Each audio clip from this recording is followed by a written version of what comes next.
Agar siz Cobalt haydayotgan bo'lsangiz, bu video aniq sizga foydali bo'ladi. Videoni oxirigacha ko'ringlar.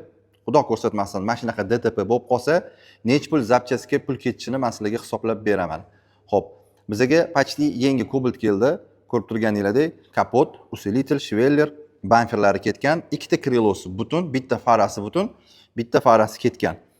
Xo'p, ikki xil varianti bor buni remont qilishni. Birinchisi, kapot, usilitel, shvelleri zavodskoy kuzovdan yechib taqilsa nech pul ketadi? Ikkinchi varianti, sepiladigan kapot, usilitel, shvellerlarni qo'yib sepib nech pul ketadi?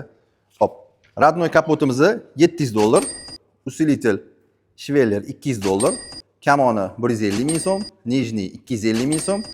Bu mashinamizning radiatori ketgan, suv bilan konditsioner radiator, suvniki 550 ming so'm, konditsionerniki 600 ming so'm. Ekran plasmassa 80 ming, fara bir donasi 690 ming so'm, bamper 600 ming so'm, облицовка 200 ming so'm. Bu sanab o'tgan zapchastlarim hammasi original, общий jami 13 ming so'm. Nega unaqa qimmat deyishinglar mumkin? Sababi kapotni o'zi $700, bu yoqda shvellerlar $200, shuni o'zi 10 ming so'm bo'lyapti. Ikkinchi varianti, agar septiraman deydigan bo'lsanglar, kapot 1 ming so'm, usilitel 480 ming so'm, jami 5 ming so'mga aylanadi. Xo'p, negativlar bu videoni o'tkazib yuborishi mumkin, chunki sababi ular biza aytgan zapchastlar narxi ularga to'g'ri kelmaydi. Ular kepay narxdan oladi, balkim tekinga olishadi. Cobalt haydaydigan akalarga yuborib qo'yinglar bu videoni, sekinroq haydashsin.